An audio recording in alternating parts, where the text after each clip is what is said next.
और अगली बुरी खबर, चीन पाकिस्तान दोनों का तनाव बढ़ाएगी। भारत ने अपने सबसे घातक हथियार को समंदर में तैनात करने की तैयारी की है। भारतीय नौसेना को 200 ब्रह्मोस मिसाइल सिस्टम मिलेंगे। नौसेना के जंगी जहाजों पर इन मिसाइलों की तैनाती होगी।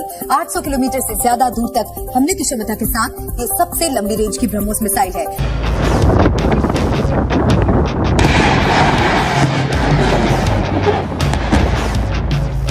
मैं समझता हूँ ये पाकिस्तान की बहुत बड़ी नाकामी है, नाकामी थी और नाकामी रहेगी। हमारी अपनी कोई अप्रोच नहीं है, कोई सोच नहीं है, कोई प्लान नहीं है। मिसाइल का वाकया, इस पर DGISPR ने बड़ी तफसील से बात कही और डेफिनेटली जो वो बात कहेंगे वो सच कहेंगे। पूरी कौम पाकिस्तानी फौज के साथ है। Made in India BrahMos missile की डिमांड पूरी दुनिया में तेजी से बढ़ती जा रही है। पाकिस्तान का भी डिफेंस में बहुत बड़ा हिस्सा लगता है। बजट की अगर बात करें, बहुत बड़ा हिस्सा बजट का डिफेंस में लगता है। हम भी इस तरीके से मिसाइल तो बनाते हैं, लेकिन एक्सपोर्ट क्यों नहीं कर पाते? Exports are now really, we are getting lot of interest for most of our products from abroad.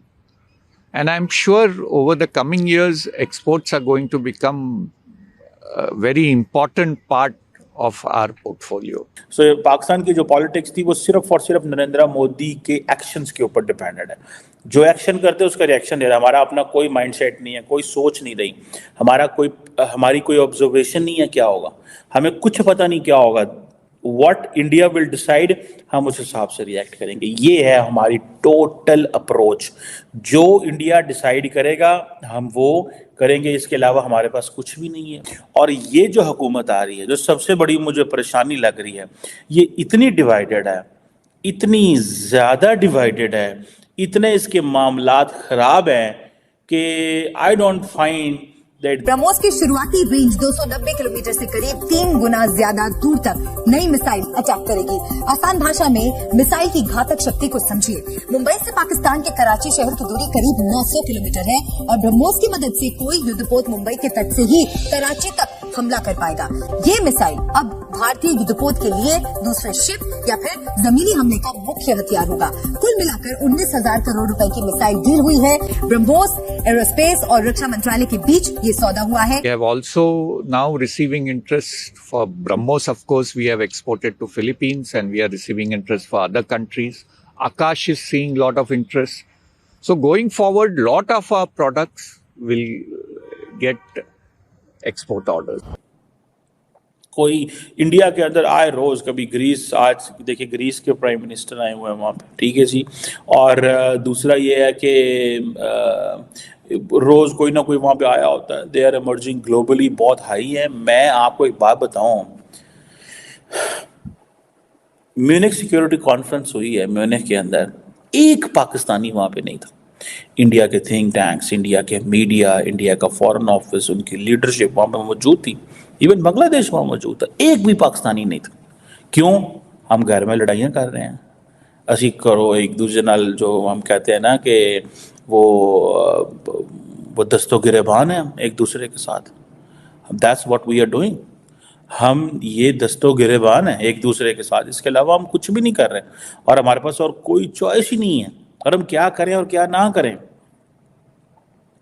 India की बात करें, रशिया के साथ बहुत अच्छा रिलेशन है और उन्होंने मिलके ब्रह्मोस मिसाइल बनाया, जो कि अब वो ना सिर्फ पहले तो हम जो है वो इंपोर्ट करते हैं, कोई भी टेक्नोलॉजी है वो भी इंपोर्ट करते होंगे, लेकिन अब वो एक्सपोर्ट की तरफ जाने लग पड़े। सर देखिए, पाकिस्तान, मैंने आपको पहले ही बताया कि ट्रस्ट तो बिल्कुल नहीं है, इंपोर्ट एक्सपोर्ट की बात ही खत्म हो जाती है। लाइक अगर आपके पास जब पैसा ही मौजूद नहीं है खरीदने के लिए तो आप क्या करेंगे? पाकिस्तान की पब्लिक को पूछा जाए कि भाई हमारा जो डिफेंस है, हमारा मुकाबला किससे है या हम किसके लिए अपने डिफेंस को मजबूत करते हैं, स्ट्रांग करते हैं, तो कौन से कंट्री का नाम आएगा? इसमें कोई शक नहीं कि हम जिस कंट्री से अलग हुए हैं, इंडिया, उसी का नाम आता है, उसका नाम आएगा। अभी अगर हम हकीकत के ऊपर बात करें, वहाँ पे मिसाइल बन रहे हैं और ना सिर्फ ब्रह्मोस मिसाइल बन रहे हैं बल्कि एक्सपोर्ट कर रहे हैं। आप ये बताएं, वो बहुत तेजी से टेक्नोलॉजी में ग्रो करके, डिफेंस टेक्नोलॉजी हो या ओवरऑल अगर आईटी की बात करें, हम मुकाबला तो बड़ा तेजी से कह देते हैं या कर लेते हैं, लेकिन अगर हकीकत फंदी से बात करें, वो कहाँ है, हम कहाँ हैं, आप इसके ऊपर क्या कहेंगे? मैं बात 1947 से मुख्तसरन शुरू करता हूँ कि